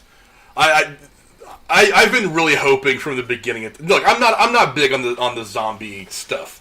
I never have been. I watched most of the first season of The Walking Dead. It kind of lost me. I was like, so I don't get into it like everybody else, like a lot of people did. Yeah. For some reason, Marvel Zombies has been one of those things that I'm like, I'm really intrigued by this concept. And I was really hoping at some point they would approach it like in live action form. But I get that they're doing it in the animated form because they're trying to kick off the animated studios and all that. But I've got to say, this is exactly what I fucking wanted from Marvel Zombies. This entire episode was so outlandish and crazy. From the moment where the Avengers land in the Quinjet, and then a zombified Hank Pym is miniaturized and bites Captain America on his neck, and he goes, and just kind of swats away at him like a mosquito. And and then just instantly all the Avengers are rendered completely useless. I was like, that is some crazy shit. And then it does kind of follow this cookie-cutter concept of survivors trying to find a cure. I get it. But when you come across Vision, and you find out that Vision is the one that has made this cure for whatever zombification is going on, and then you quickly realize that maybe it's not the cure, it is, but maybe he's not using it for the right reasons. You find out that he's actually trying to feed the zombified Wanda Maximoff because, again, he loves her. It's his one true love, so he wants to try to support her somehow, and is feeding her human brains. So I'm like, God, this whole thing was just so dark. It's just one of the things that's funny about society as a whole. It's like when you see things go sideways, almost kind of like we've seen in the last 18 months or so with the whole pandemic thing, is you start to see society kind of turn on itself for survival. And that's exactly what's happened even amongst the Avengers. It's like even they have gotten to the point where they're not immune to this idea of survive at all costs. Who gives a shit if you have to bury your best friends to do it? And Vision, of all people, has found some logical explanation. Not an emotional one, but a logical explanation to keep feeding people to Wanda. It was just such a crazy thing. And then when they finally get away with the whatever they think can help cure the zombie stuff, and they're on their way to Wakanda, and then you go into Wakanda and you find out that a zombified Thanos is there with the Infinity Gauntlet. God, that was awesome. I was like, no! And then the episode ends, and I'm like, come on, give me 5 more minutes. I just want to see 5 minutes of what goes on when they get to Wakanda. You can't give me more and give me more what-ifs at the end. Fuck you, dude! It was such a fun episode to watch. This is everything that I've wanted out of this series is in this one episode. It was just so well done. Oh, yeah. No, we saw that. We're like, is that fucking Thanos? And we fucking went back. Oh my god, it is. No. And I was like, wait, is this still about to be the same thing that happens? Because remember, they went to Wakanda in Infinity War, and I'm like, they have the one Mind Stone still. And like when he pulled up the gauntlet, I was like, "Oh fuck no!" And I was like, "Wait, go back, go back. How many did he have? How many did he have?" He had all of them but the Mind Stone. I'm like, "Oh god, no! Is he still gonna go there?" And then just, I'm like, "Wait, what happens? Does half the zombies die?" I'm like, Is that still justified? I don't know. Well, and the only I don't know if that's. Did you notice the only stone he was missing in the gauntlet was the Mind Stone? That's what I'm saying. They were taking the Mind Stone to Wakanda, and I'm like, it's just like not Endgame, Infinity War. That's where it took place, and that's where he got the Mind Stone in the first place. Kind of the same way Vision just, whoop, yanked it out of his head. And I was like, oh, God. Oh, no. Also, hold on. Was that still Chadwick Boseman as T'Challa? Yes, it was. Okay, because everyone's, like, making a big deal about the Star-Lord one. I'm like, oh, no, that's the last one. Then I'm like, oh, wait, he's in this one, too. Oh, yay. Oh. I'm like, oh, no. And I knew, oh man, it hurt. I knew someone was gonna make a meme of it. I saw it where he says, like, in my culture, like, they never die as long as they're still with us. I'm like, no, don't, you're gonna make me cry, dude. Don't. No. I'm trying to figure out how some zombie chewed his leg off through that vibranium suit, though. Because when you come across Black Panther, he's laying on that gurney. It's like his right leg is missing. I'm like, so somehow a zombie chewed through his right leg through the vibranium. Yeah, and also, didn't Hulk get bit? But like, I thought, because Rachel said, she's like, did he get bit? I'm like, I thought he like hulked out for a second, like on his arm, like right when it got bit. So I'm like, when he went to Hulk for a second, it just couldn't bite through the skin, and it saved him there for a second because he's like, oh, thanks, big guy, and he just keeps going. That's what I got out of it. Yeah. I thought I caught, like, yeah, he hulked out for a slight second, and that skin, I mean, I don't know if a zombie can bite through Hulk skin. I wouldn't think so. But then again, they just bit through a vibranium suit, allegedly. Unless they got him when he wasn't that way and he put the suit on. I don't know. don't know. Plot holes, damn it! Plot holes! We have zombies! Who even cares? I don't know. Zombies and Infinity Stones! Off his leg. Paperweights! Who cares? It's all going wrong, damn it! It's all going wrong. It's all courts out of order!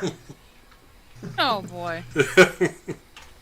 Yeah, I don't know. I think Zombie Thanos is what sold it for me. I was like, oh, holy shit. Yeah, Please give me a sequel to at least that episode. Like, please let there be a part 2. Oh my god, that was so cool to see. But yeah, this episode was everything that I wanted. It was just so damn good. You should have put like at the end of the movies where there was like put the Zombie Thanos will return. In episode whatever. Right. But yeah, this episode is everything I wanted out of this series. It was the one that I was big time waiting on because it's just the crazy turning the Avengers into zombies. Now, the one thing I don't like is the whole idea behind zombies is that all they want to do is feed. They don't really have that higher brain function. That's at least what I've always read about zombieism.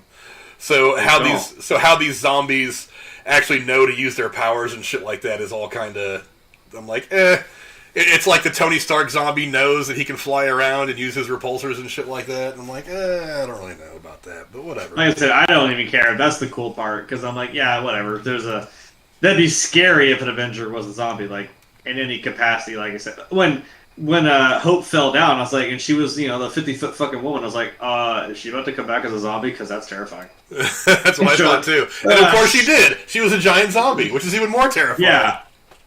Yeah, because then, like, when fucking Banner went out there, I'm like, oh, don't make a zombie Hulk. That would fucking suck. Shit. Yeah. And look, Bucky still ended up with the shield. I was like, there we go. There we go. I was like, that's the way it has to happen. He just throws it on his back. I'm like, all right. You had to chop your best friend in half, but okay, he was a zombie. Look, go check out What If on Disney Plus. Again, it's kind of a nice palate cleansing thing to watch if you want some MCU. But you're waiting for the next thing to come out, which now is Eternals. If you haven't seen Shang-Chi yet, but yeah, it's really interesting to see where they go with these crazy ideas of the What If. So go check it out. It's on Disney Plus, and we'll be breaking down, at least in some small part, the episodes every week. Cora, what's the next thing we're going to be talking about tonight? Going to take kind of a serious turn, but a good one all the same to talk about. Saturday marks the 20th anniversary of the 9/11 attacks that took the lives of almost 3,000 people. Since that terrible day, several films and TV shows have taken on the topic from one angle or another. Just wondering, Frank, what do you think of the way that the tragedy has been portrayed across media over the last 2 decades? Yeah, one of the hardest things to try to wrap your head around when something like this happens is how do you tell the stories that need to be told from this moment without kind of shitting on them or making them out to be kind of, without making them fodder for entertainment. You know what I mean? It's touchy. Very touchy. It's really, really hard. I was one of those people that was like, let's wait. I was thinking, like, we can't make any movie about anything that happened on that day for like 20 years. There's no way to really wrap your head around it all. But again, it comes down to can you honestly tell the stories of these people involved, of the tragedy and the heroism of the day, and give it proper respect. For the most part, there have been some decent movies that have been made about it. I mean, my personal favorite of all the 9/11 movies that have been made is United 93 that came out in 2006. Not only does it not only does it tell the story of what happens in that flight, but it does, over the course of the movie, kind of breaks down the chaos that everybody was feeling in a lot of different places while that whole thing was going on.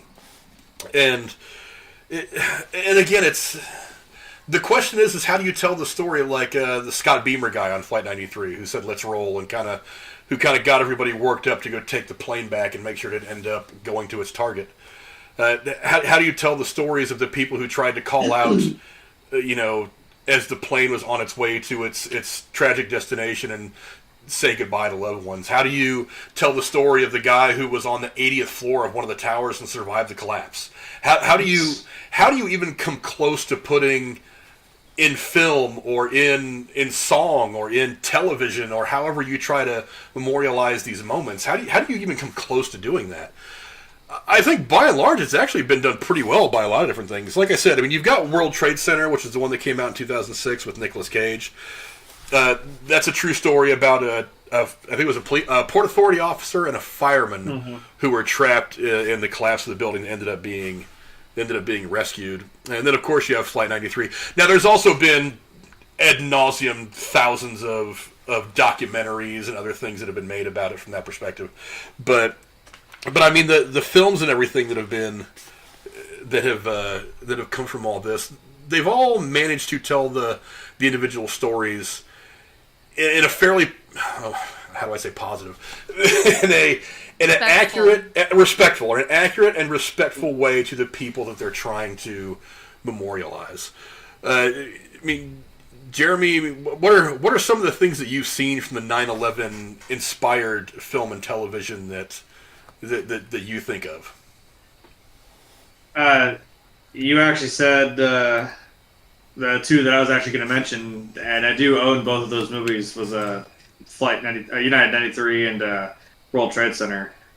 And they both came out 2006. I mean, I watched them. I actually have not watched, I mean, probably since actually 2006. I think I was in like high school, or maybe, I think I had to have still been in high school. I remember watching them. I hadn't watched them since. And I mean, because I was like in third grade when this happened. I do remember it. I actually still do remember it. I was old enough to remember seeing it on TV and shit. So like seeing it like when I was a little older, I'm just like, yeah, I don't know. It's a weird, like I said, it's a touchy subject. Try to do, like you said, I guess respectfully is the best word. But I remember watching those movies and I'm like, I think the World Trade Center. I mean, I know it's Nicolas Cage, and we know how he is. But it was actually a good movie, and Michael Pena, I like that guy too.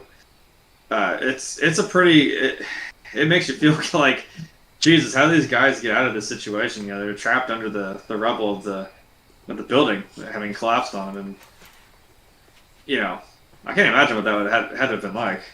And then with Flight 93, I'm like, man,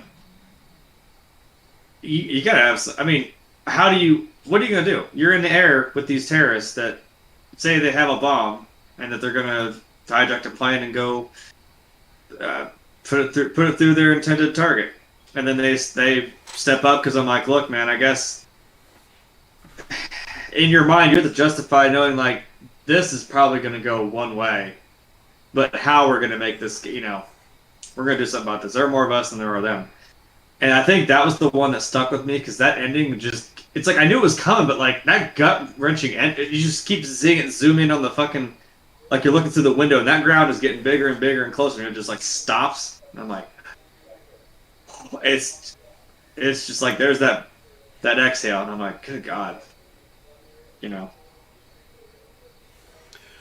Some scary shit. Yeah, Cora, what do you think about the way that things have been kind of done in media about 9/11? I wouldn't know because it was a pretty literal traumatic week within my family. Completely coincidental to it being the same week that this happened, and I can't think of that week without crying. I was just crying a moment ago. So I can't watch any of this stuff because not only am I a very patriotic, proud American, and so I was upset about the events itself, it all just goes together with the family stuff. And my mother had a friend who she knew sort of in college who was there that day. He didn't die or anything, but he was there, and so she had a first-hand account about it. It just is it's a tough thing, and so I kind of tend to avoid to watch the portrayals of it. But I've heard good things about that flight. What did you say, Flight 93?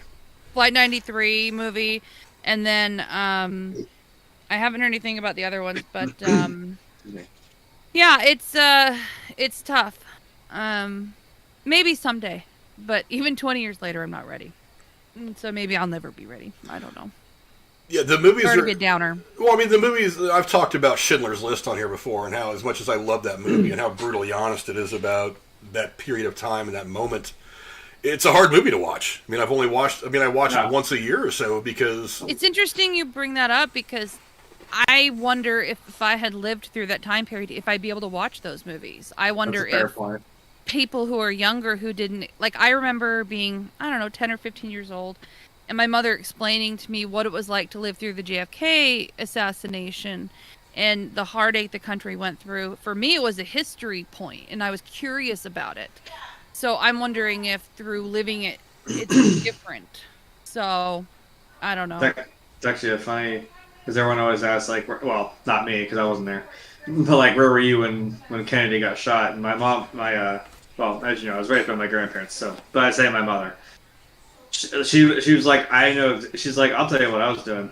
She was, I remember, it was the early 60s, she was a switchboard operator, all the cables and shit you see in the movies. Mm-hmm. That's probably the worst place to goddamn be. She's like, I was there, and she's like, dude, 1 minute, the whole fucking thing lit up, and they were like, what's going on? They're like, trying their best to transfer a call, and then heard what had happened, and I was like, holy shit, could you imagine? You know, you don't even know what happened. You know, and it comes across. That's, and like I said, I was a kid when this happened, but like I still remember seeing it on the news. It's, I don't know if I understood really, but I'm just like, you know, I don't know, I really know what to think. I'm in third grade, but I don't know what to think. And that do you think they'll do more content, Frank, now that it's 20 years? Or do you think they're kind of done making this stuff? It depends. I mean, it seems like there's always some story or another that's surfacing, and sometimes people hear those stories, and you're like, you know what, maybe this is something that the masses need to hear. I don't really know. Like I said, it's the important part is to make sure you're respectfully approaching these stories, because you're not just talking about this day that was big in history. You're talking about these individual lives.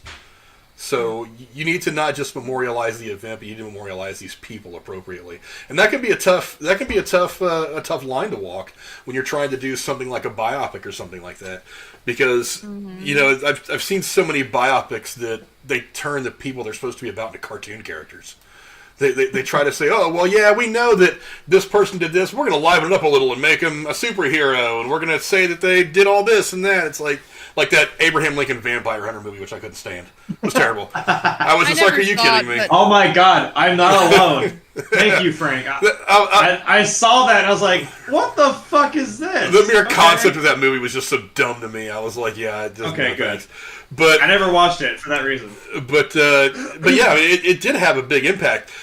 Jeremy, you may or may not know this. The very first Tobey Maguire Spider-Man movie, they had just released the first trailer for that a couple of weeks before 9/11. And in the trailer, on the side of the building. In the trailer, he's going after some guys in a helicopter that just robbed somebody, and he ends up spinning a big web between the two towers to catch the helicopter like a fly. And they ended up pulling that trailer and reworking it because it was just a couple of weeks after that trailer came out that 9/11 happened. Yeah, and sometimes you can actually go find this. You can still find this trailer online, by the way. Oh yeah. It's kind of interesting to see how it has changed in different media since then, and like you said, right around that awkward time where it's like that. It's like, yeah, they had a cool. You wouldn't know that was gonna fucking happen. So you have this cool, like, you're just like, that's funny. Spider-Man caught a bunch of guys in a helicopter between the Twin Towers. That's kind of funny. But I don't know. I think that's the best move, is just maybe take it out. It's funny when I see like older movies now, and like, I don't know if it's just me, but like sometimes there's like a candid shot of New York, and it's always, you know, the bridge, and then there's the two towers there, and I kind of go like I just kind of a little bit go like, it still hurts, even just seeing it in movies. Like you see like a movie from the 80s, 70s, whatever, you still see it, and it's like, yikes. I know, because like a show that spanned over that time period was Friends, and that's in New York City. I never really thought about it. I'm like, wait, did that? I know they wouldn't have gone that way, but they never like said anything about it. But something cool they said they did was actually, like, after the seasons after that, they actually hung up subtly hung up an American flag in the coffee shop, like on the back wall. After that had happened, I'm like, that's kind of a cool way to still say something about it, but not, be outright. So that was kind of cool. Yeah, the video game world was actually affected by this too. One of the games that I used to play on PC a lot was Command and Conquer: Red Alert. And Jeremy, I know you probably know that game pretty well. Oh yeah. When that game came out in early 2001, and one of the Soviet missions is to go take control of the Pentagon. And basically, it gets worse. Trust me. And if you roll in there, with all these tanks and just lay siege to everybody, you can destroy the Pentagon. But it's even worse that one of the another level is that you have to go take over a Allied base that for reasons passing understanding. I have no idea why they put this thing there, but you have to take over an Allied military base that for some reason is at the base of the World Trade Centers. Oh no. And so That's some crazy shit. I don't know why it worked out this way, but what they ended up doing is this game had been out for almost a full year and was tremendously popular. It sold a whole bunch of copies, and they ended up pulling the game back off shelves almost as soon as this thing happened and reworked all of it to where I think they just took the trade centers out and just had like some other random buildings in there. And I think they pulled the level of the Pentagon completely and then re-released it, because you can actually, in the box art, when you buy it, you can actually see these Russian blimps that drop crazy bombs flying over New York and the trade centers kind of on the skyline, and they redid the box art to where the trade centers weren't there anymore.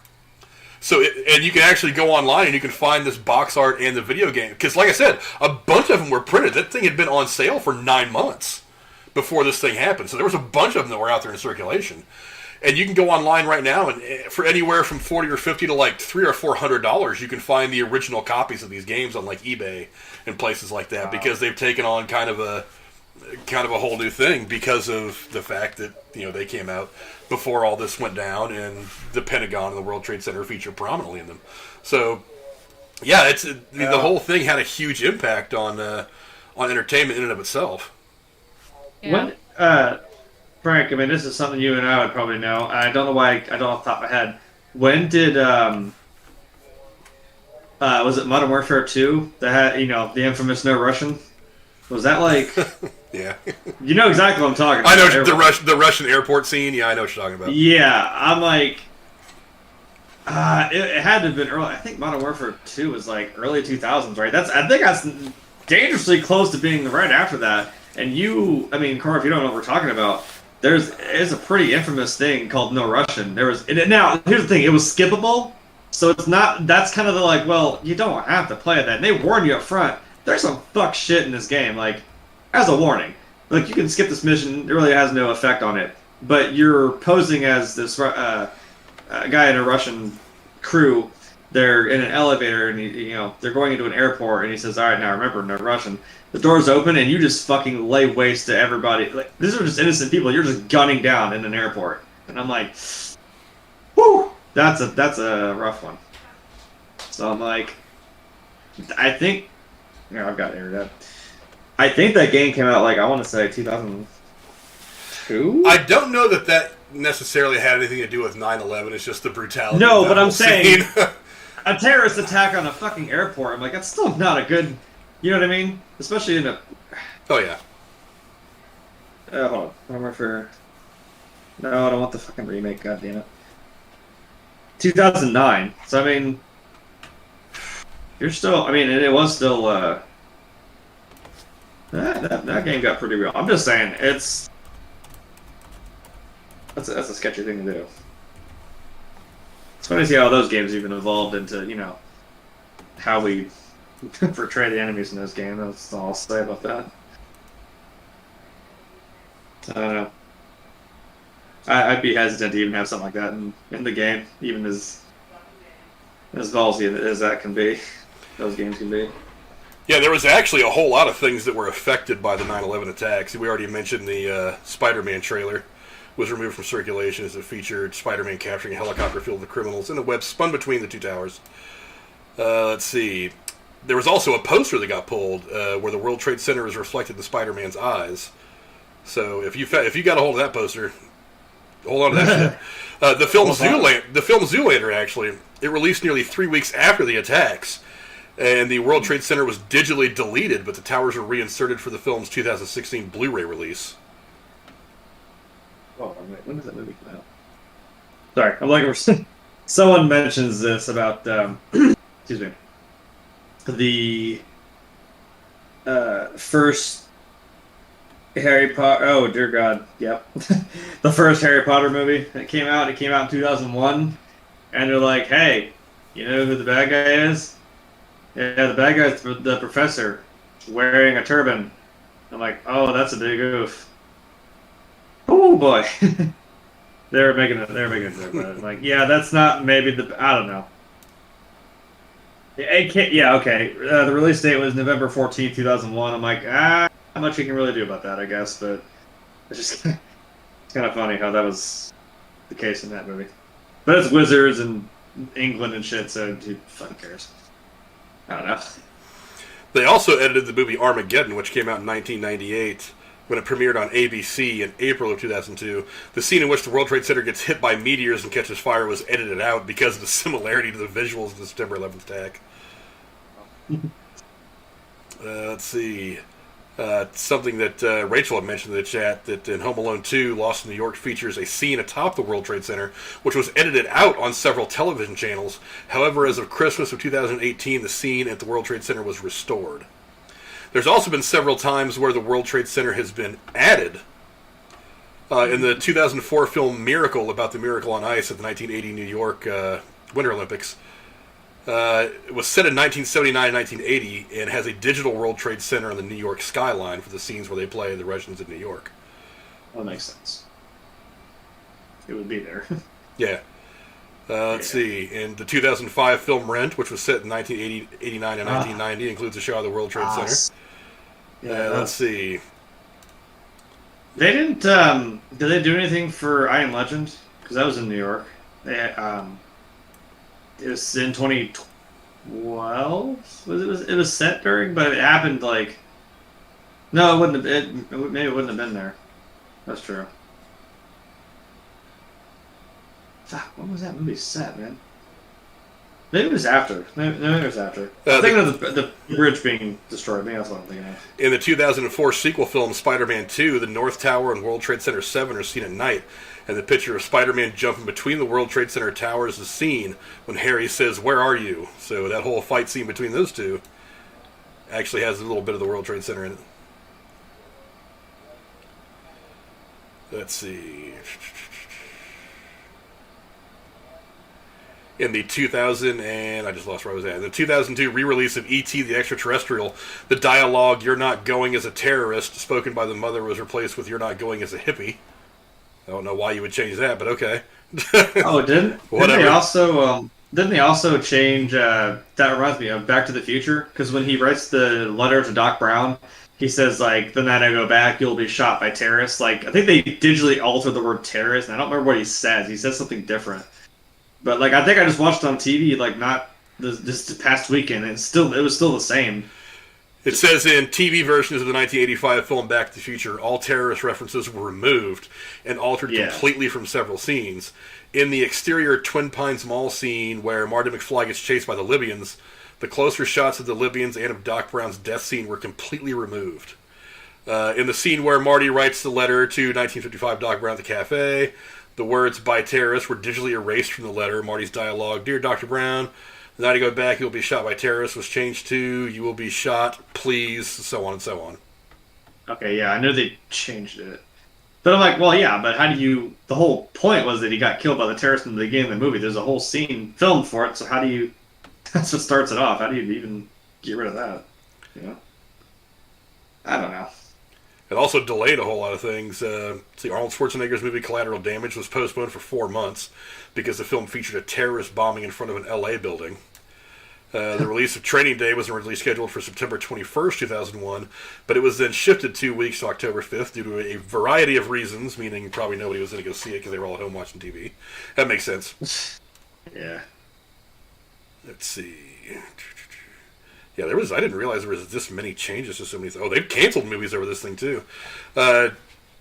a Jackie Chan film called Nosebleed about a window washer on the World Trade Center who foils a terrorist plot. Wow, that's getting kind of close to home. Damn, Jackie. Was due to start filming on September 11th, 2001.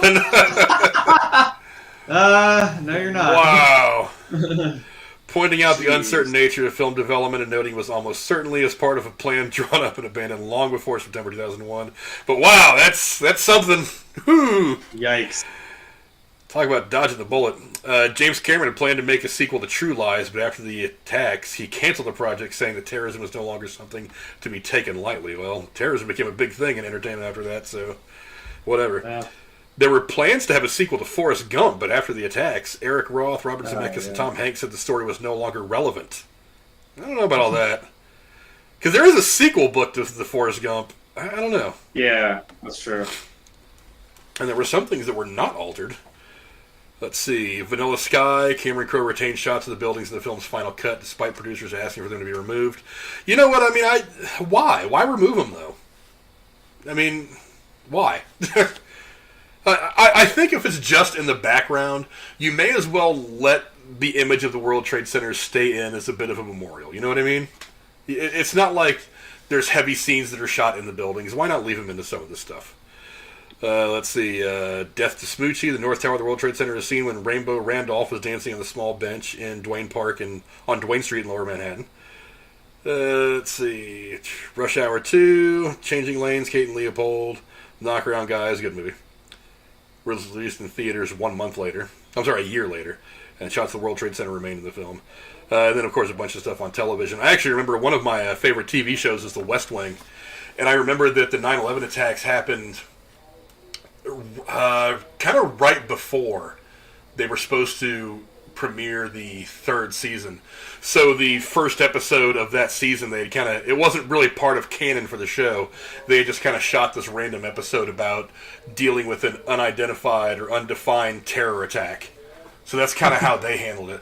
Which I get it. I mean, because you can't have a show about the President of the United States in the middle of 9/11 happening and not address it somehow.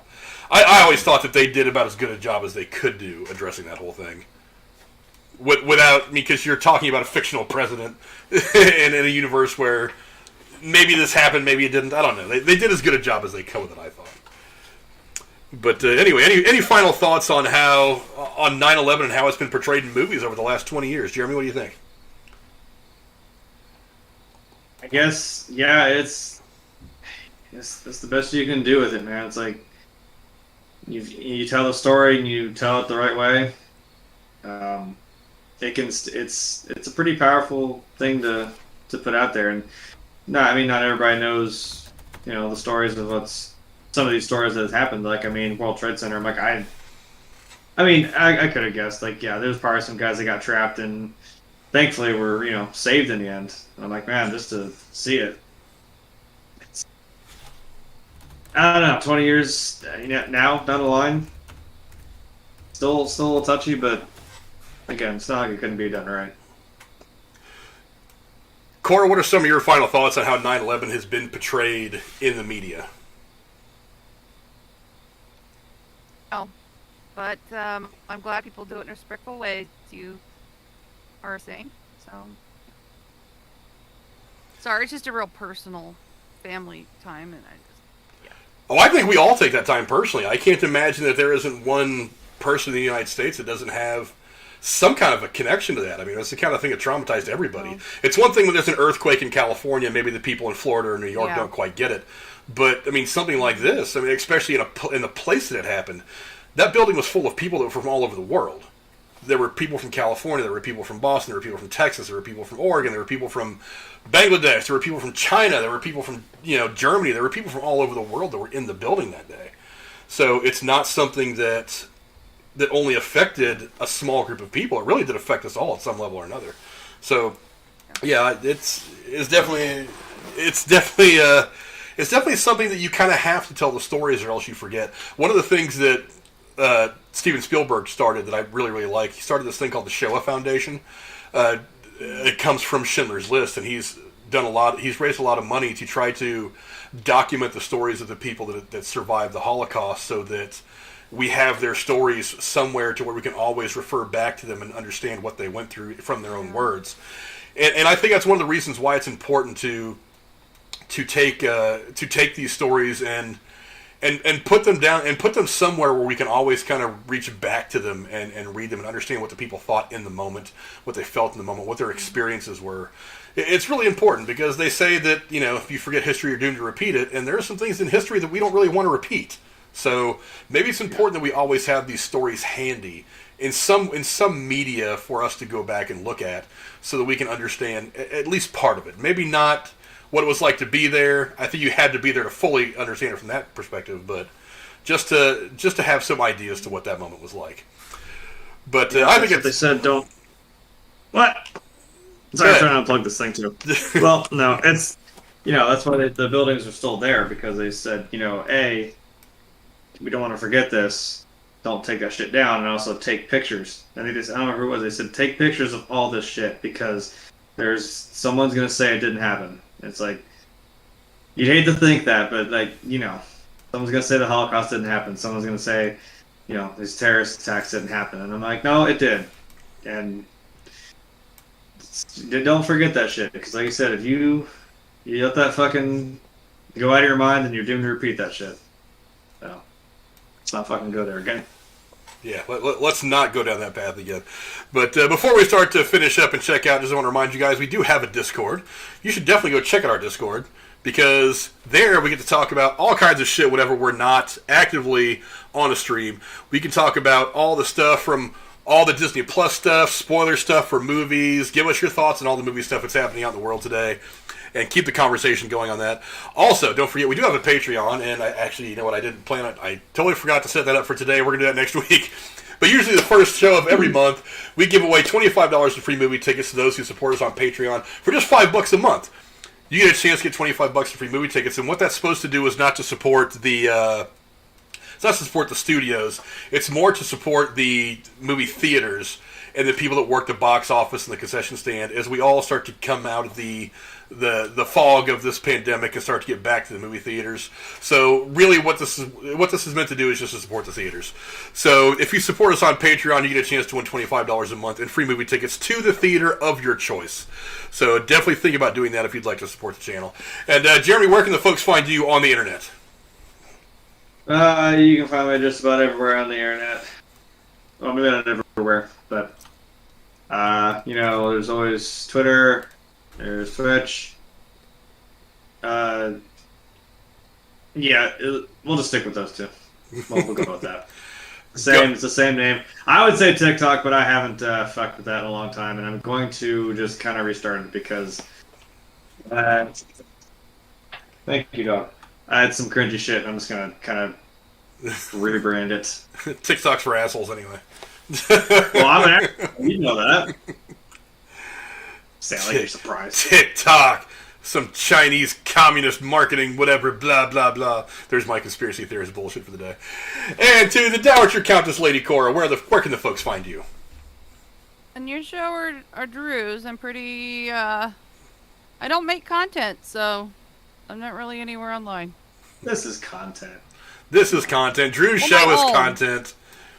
I'm seeing my own content. So. Well, we're good. I like where I'm at. Well, how do you think you're going to do in your week 1 matchup in the Fantasy Football League? I don't even remember who you were playing the first week. I'm playing J-Man, and we're equally pegged against each other 50-50. Ooh, close match. Yeah. Oh, there's only 2 matches that don't look like they're going to already be figured out. Brody's and Drew's and mine are the only ones that look like they actually have a chance of being swayed from the projections. That's me not knowing fantasy football, mind you, but that's okay. I don't know anything about it. If I can beat J-Man in the first week, cool. If not, he's on my list of people I'd love to win it, you included, Frank. I told Casey the only way I am going to root for him to win is if he's going against Mikkel or the Rose Gaming. So, yeah. We'll see. I don't quite understand how it all works. I was going to maybe change my starting lineup, and I don't know how to do that. So You should have asked. You should have asked before the first game started 2 hours ago. I played with it for 40 minutes this afternoon, couldn't figure it out, and I'm like, well, shit. That's why I just stopped. But actually, my lineup looks pretty good numbers-wise compared to J-Man's, and that's the only game I have this week. I guess it's going to be okay. It should not be any secret for those of you football fans out there right now that the Buccaneers are up 21-16 on the Cowboys with 1 minute left in the second quarter. I got to be honest, I thought the Buccaneers were going to be up by 7 touchdowns by now because the Cowboys are terrible, but whatever. I don't think I have anybody going in the game tonight, so I'm not really that concerned about it. But anyway, we will be back next week, as always, talking about whatever the hell movie news we want to talk about, as well as whatever movie trailers may pop up between then and now. Until then, you'll see me probably Sunday on Gatekeeper Drew's channel, the Derailed podcast, talking all kinds of shit about football, like Casey was trying to do when he first got in here. But, whatever. I'm going to beat his ass the first week. And I will see you guys later on.